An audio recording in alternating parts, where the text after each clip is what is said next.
প্রত্যেককে স্বাগত জানাচ্ছি এ টু জেড পরীক্ষাতে। তো দেখো আজকে যে বিষয়ের উপর প্রতিবেদন লিখবো সেটা হলো ডিপ ফেক, ভারতের ডিজিটাল নিরাপত্তায় নতুন চ্যালেঞ্জ। ঠিক আছে?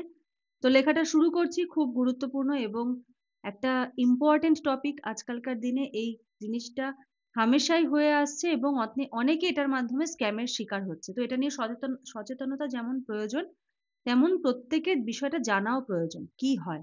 দেখো, লেখাটা শুরু করছি। ডিজিটাল যুগে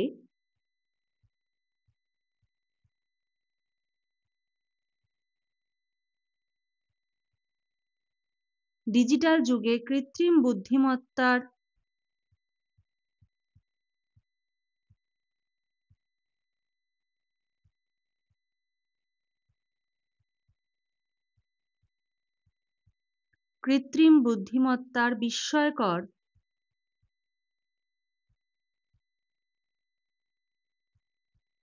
বিস্ময়কর ব্যবহার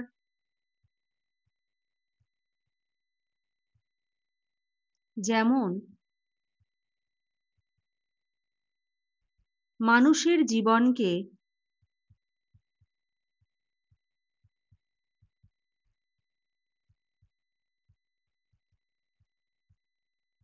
মানুষের জীবনকে সহজ করেছে,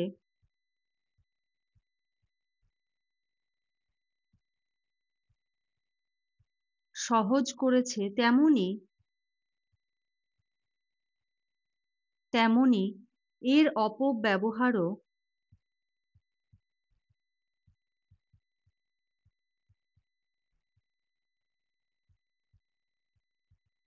এর অপব্যবহারও উদ্বেগজনকভাবে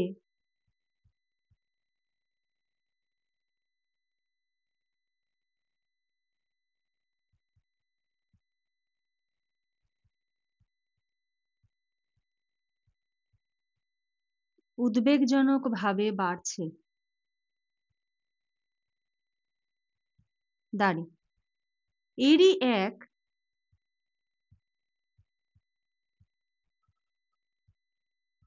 এরই এক ভয়াবহ রূপ হলো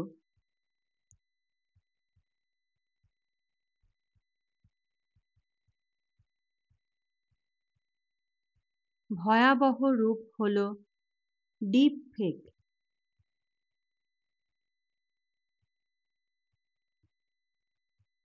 ডিপ ফেক প্রযুক্তি।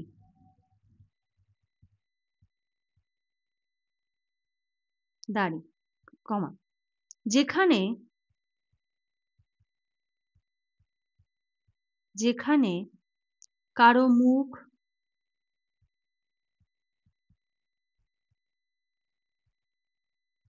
কারো মুখ কমা কণ্ঠস্বর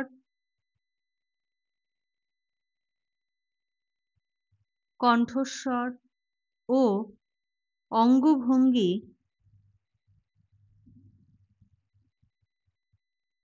অঙ্গভঙ্গি নকল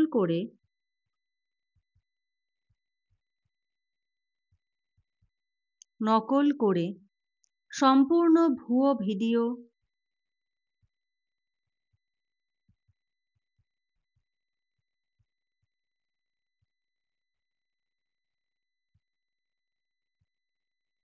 সম্পূর্ণ ভুয়ো ভিডিও বা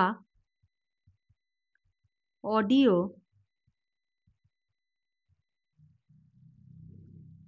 তৈরি করা যায়।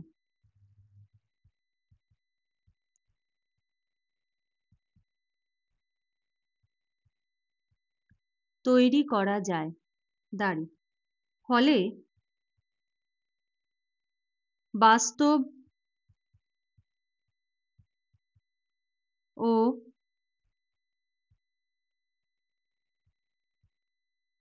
মিথ্যা তথ্যের সীমারেখা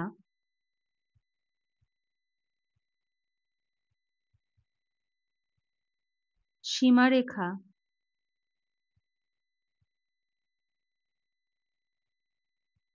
মুছে যাচ্ছে দ্রুত। প্যারা চেঞ্জ করে লিখব। সম্প্রতি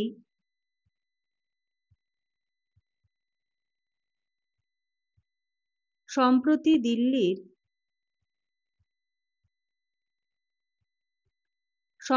দিল্লির এক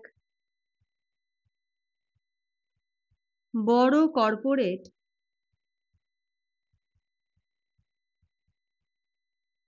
কোম্পানিতে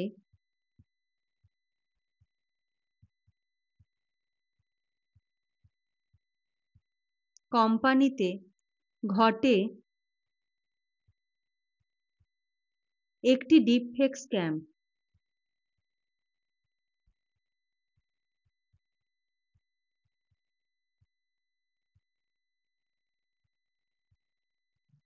ডিপফেক স্ক্যাম দাঁড়ি এক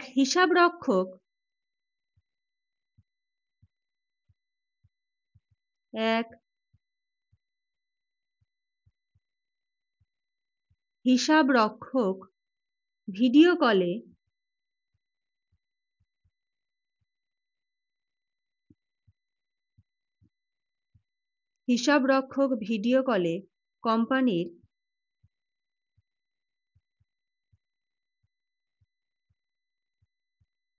কোম্পানির সিইও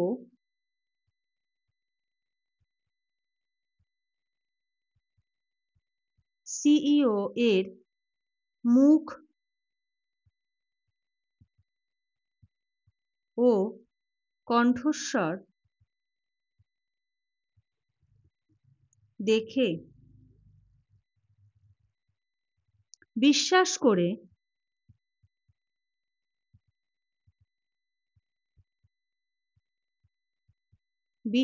করে জরুরি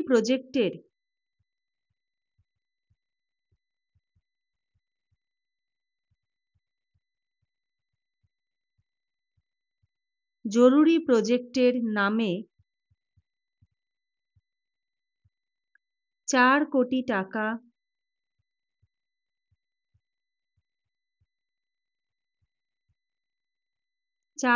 টাকা ট্রান্সফার করে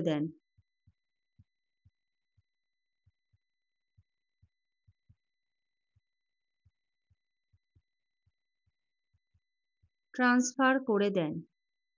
দাঁড়ি পরে জানা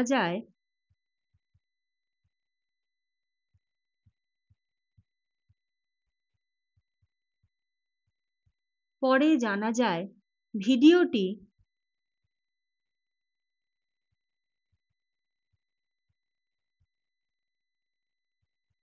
ভিডিওটি সম্পূর্ণ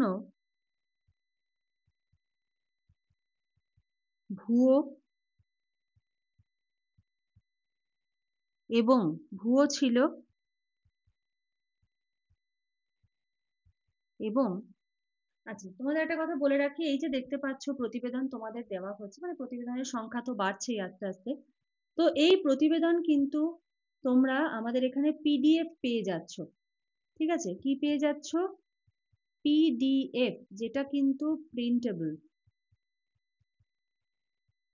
মানে তোমাদের প্র্যাকটিস করতে কিন্তু অনেক অনেক হেল্প হবে, কারণ একদম হাতে এখন সময় কম। এখন মাত্র আর 45 দিন বাকি, যে আমি আগের দিনের ভিডিওতেও বলেছি মাত্র 45 দিন বাকি। এখন প্রচুর প্রচুর পরিমাণে কিন্তু প্র্যাকটিস করতে হবে। দেখো, বাংলা, পিকে দে সরকার, ইংলিশ, এগুলো তোমরা পেয়ে যাচ্ছ। তোমাদের কোর্সের ইনক্লুড রয়েছে এই পর্যন্ত। ঠিক আছে, এবার এক্সট্রা ভাবে স্টুডেন্টসদের কথা চিন্তা করে যেন আমাদের স্টুডেন্টসরা সব রকম ভাবে ফেসিলিটি পায়, তো এই কথা চিন্তা করে মেইনস এক্সাম পর্যন্ত কিন্তু আপডেটেড নোটস আমরা প্রোভাইড করছি। প্রত্যেকটা নোটস কিন্তু প্রিন্টেবল, মানে প্রিন্ট করতে পারবে। ঠিক আছে, তো এই বিষয়ে যদি আরো কিছু ডিটেলস জানতে হয়, তোমরা স্ক্রিনে যে নাম্বার দেখতে পাচ্ছ সেই নাম্বারটায় হোয়াটসঅ্যাপ করো বা কল করে সমস্ত ডিটেলস কিন্তু জেনে নিতে পারো। আচ্ছা,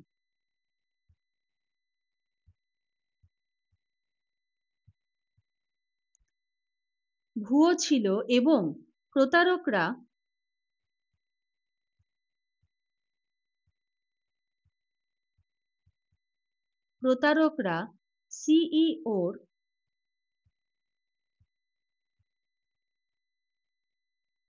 সিইওর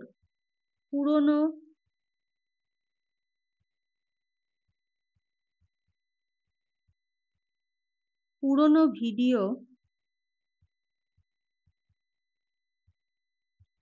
ও কণ্ঠস্বর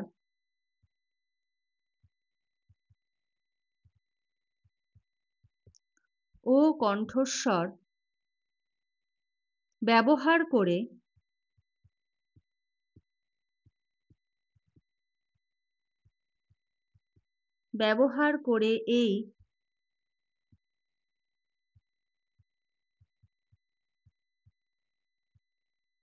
ডিপ ফেক তৈরি করেছিল।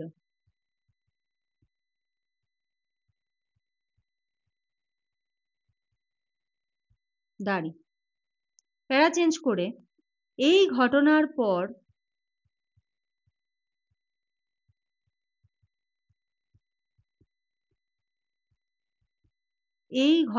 পর দেশ জুড়ে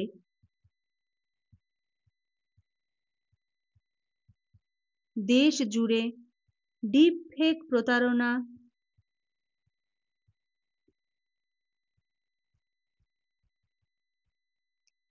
ফেক প্রতারণা নিয়ে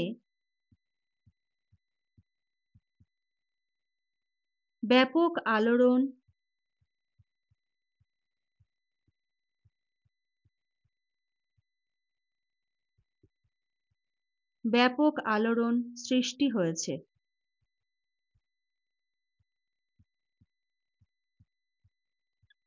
দাঁড়ি বিশেষজ্ঞদের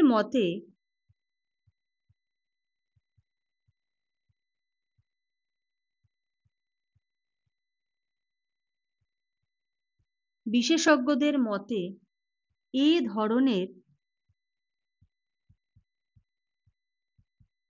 এ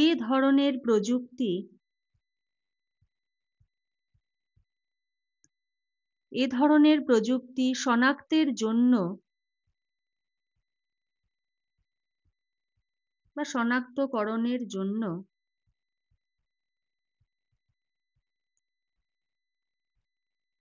উন্নত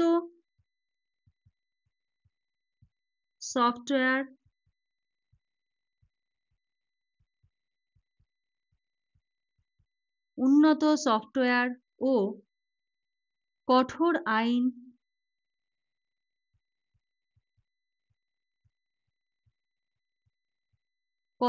আইন প্রণয়ন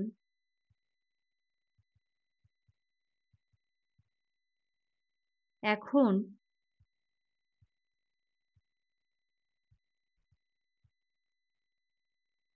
অবশ্যই প্রয়োজন।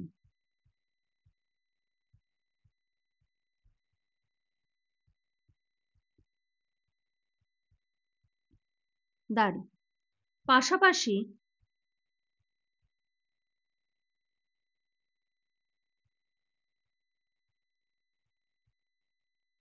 পাশাপাশি নাগরিকদের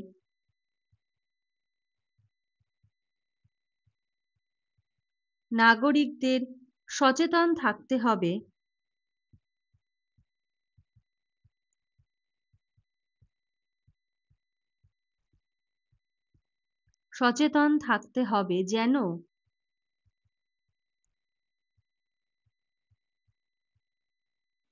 কোনো অজানা ভিডিও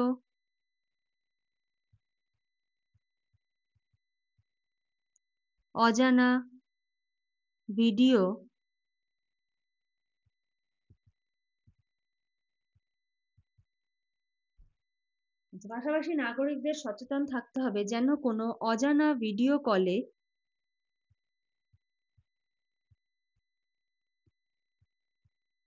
তারা প্রতারিত না হন। দাঁড়ি ডিপফেক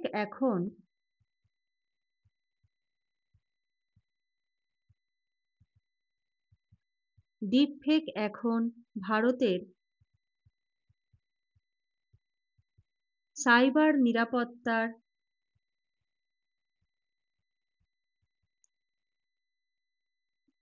আচ্ছা তোমাদের দেখো এই যে লেখাগুলো, ঠিক আছে, ধরো তোমরা যখন এই যে নোটস গুলো যদি নাও আর কি, এখানে কিন্তু আরো বেশি ইনফরমেটিভ থাকে আর কি, ইনফরমেশন বা লেখার মধ্যে ইনফরমেশন অনেক বেশি থাকে। হ্যাঁ,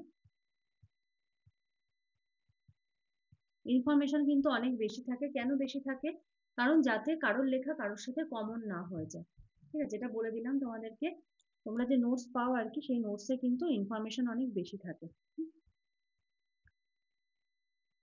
ডিপফেক এখন ভারতের সাইবার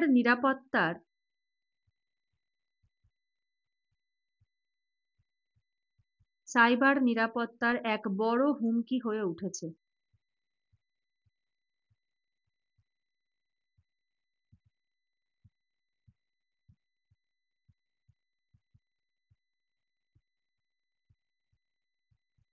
দাঁড়ি, ঠিক আছে, তো আজকের লেখাটা এখানে শেষ করলাম। আর নেক্সট আবার অন্য একটা টপিক নিয়ে কিন্তু লিখিয়ে দেবো। তোমরা কমেন্ট করছো তোমাদের কোন টপিক প্রয়োজন, তো সেই টপিকগুলোও কিন্তু আস্তে আস্তে একটা একটা করে আসবে। তো চলো আজকের মতো এখানে শেষ করছি, নেক্সট ক্লাসে আবার দেখা হবে, কথা হবে। আজকের মতো এইটুকুই। Thank you.